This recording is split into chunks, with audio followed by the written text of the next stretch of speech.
Eu terminei a progressão de Johto e nesse vídeo eu gostaria de dar a minha honesta opinião sobre o estado do jogo. E a gente vai falar sobre a progressão do 0 ao 600, que eu considero o early mid game do jogo, o que tá bom, o que tá ruim, o que pode melhorar, a progressão 600+, o late game do jogo. A gente vai responder a pergunta: PXG é um jogo pay to win ou não? E por fim, no final do vídeo, eu vou deixar a minha sugestão, uma ideia que eu tive para futuras quests, um futuro sistema de progressão do jogo com também um sistema de cash sync, um sistema de escoamento de moeda. E para começar aqui, vamos falar sobre a progressão 0 ao 600, a adição de Johto, o update de Johto ao lado do update da Nightmare. Na minha opinião, são os dois updates mais impactantes e os melhores updates no geral na história da PXG. O update de Johto trouxe o Pokélog, que sempre dá ao personagem, ao jogador, alguma coisa para fazer. É um ótimo tutorial, ensina sobre a função dos Pokémons, principalmente com a introdução das MDs, ensina o que é um Pokémon TDD,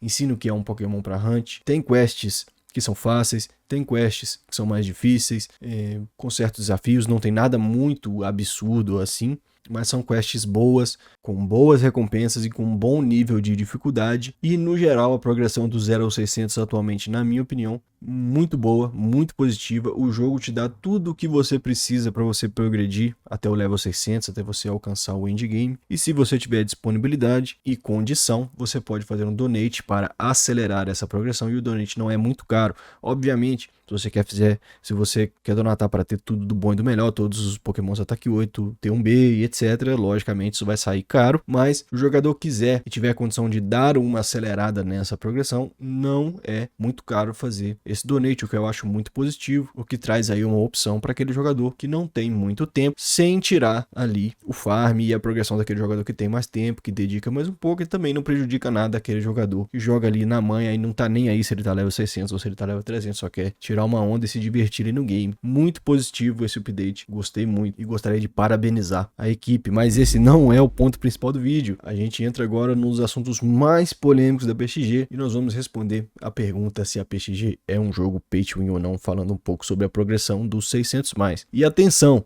Antes de começar a falar sobre esse ponto, eu gostaria de esclarecer que o late game de um jogo é um ponto em que a equipe tem que deixar o jogador ocupado o suficiente para que a equipe possa ter tempo para desenvolver novos conteúdos para o jogo, levando em consideração, obviamente, o tamanho do time e o orçamento para o desenvolvimento. Não pode ser algo muito fácil e trivial, porque senão o jogador não tem motivo para continuar jogando. Perder jogadores é a última coisa que qualquer jogo quer, mas também não pode ser aquela coisa extremamente difícil, intangível, inalcançável, e encontrar o equilíbrio entre esses dois pontos é o grande desafio, na verdade. Eu acredito que o caminho que a maioria dos MMO segue é o seguinte: se você não pode dar o seu tempo, o jogo quer o seu dinheiro. Traduzindo para a linguagem da PXG, se você não tem tempo para ter múltiplos personagens no endgame, para extrair o máximo dos Pokémons que você tem acesso, o jogo te incentiva a fazer um donate para acelerar esse processo. Se você acredita que isso não vale o seu dinheiro e você não tem tempo, infelizmente, você vai ter que se contentar em, no mínimo, demorar mais ou ter mais dificuldade para estar junto de quem tem mais tempo e ou gastou mais dinheiro que você. Dito isso, a PXG é um jogo pay to win? Não. Um jogo pay to win,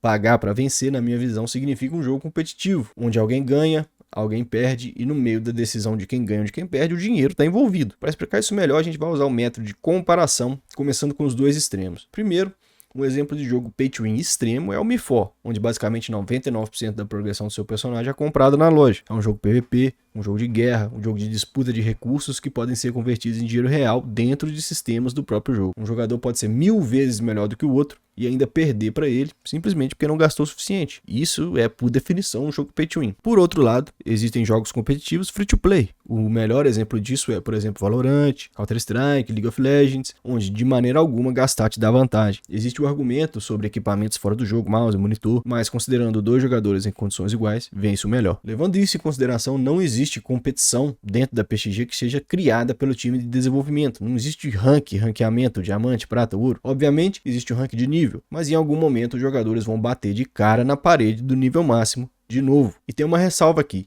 os guardiões de território, os bosses globais, existe um ranqueamento de DPS ali, mas isso para mim não é competição suficiente. O que existe hoje na PXG é a competição dentro da bolha e do ambiente dos jogadores, não do jogo em si. Por exemplo, você está fazendo ali sua PTzinha de terror, você abre o grupo, abre a aba de dano para ver quem deu o maior DPS. O jogo não se importa com quanto de dano você deu, não vai aumentar a sua porcentagem de de drop. Eu não me importo, os jogadores não se importam, ninguém liga. Essa competição existe só ali, na sua PT. E muitas vezes nem mesmo sua PT liga. O tanque, o suporte só querem fazer o mais rápido possível e meter o pé dali. Para exemplificar ainda mais, eu vou dar o exemplo de outro jogo.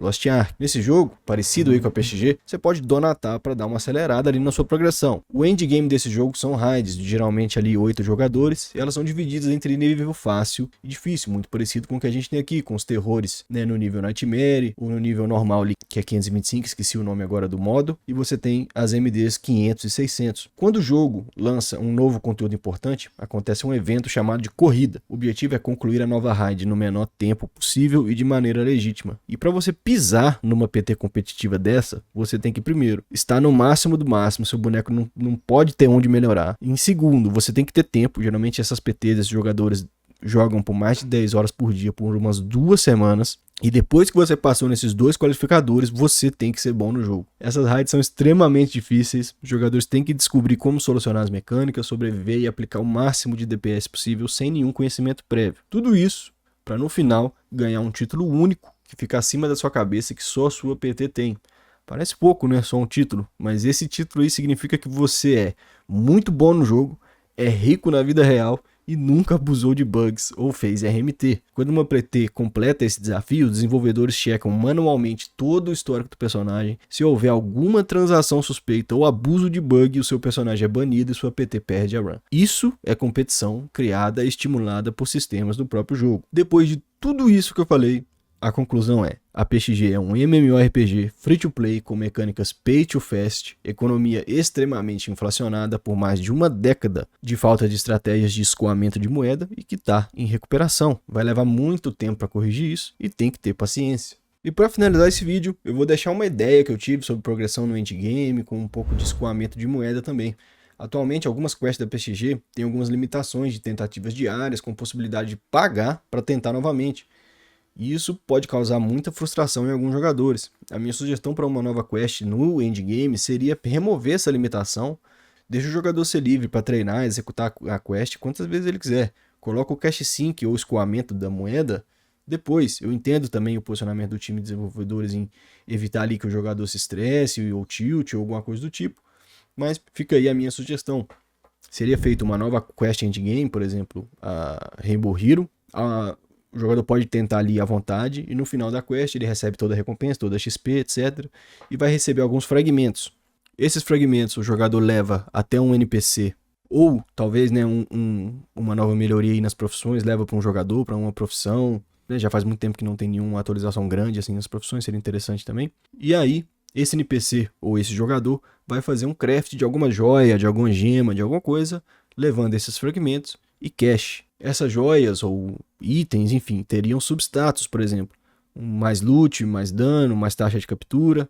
Isso passaria, obviamente, por um sistema de RNG, de craft. Então, se você veio com uma joia ruim, você pode quebrar ela por mais fragmentos para tentar de novo. Você pode refazer a quest semanalmente, mensalmente, para obter mais fragmentos. Para você poder trocar uma joia ou remover a joia que você tem para colocar outra, você tem que pagar uma taxa também em cash. E a joia é um item único, você tem que passar por esse processo de craft, você tem que terminar a quest para poder utilizar. E para evitar o jogador ter um RNG muito ruim, craftar várias joias e não vir a joia que ele quer, a gente pode usar um sistema de pitch, né? Por exemplo, o jogador craftou 10 joias, as 10 joias vieram ruim, ele pode no próximo craft, ele pode nos próximos crafts locar um substatus. Então, por exemplo, eu quero muito uma joia com loot. Então, as minhas próximas joias, depois de errar 10, eu posso locar que sempre vai vir loot na minha joia. Então, lembrando, eu não sou desenvolvedor, não sou nada desse tipo, é só uma sugestão. Gostaria de ouvir a opinião de vocês aí. Um abraço e vejo vocês no próximo vídeo.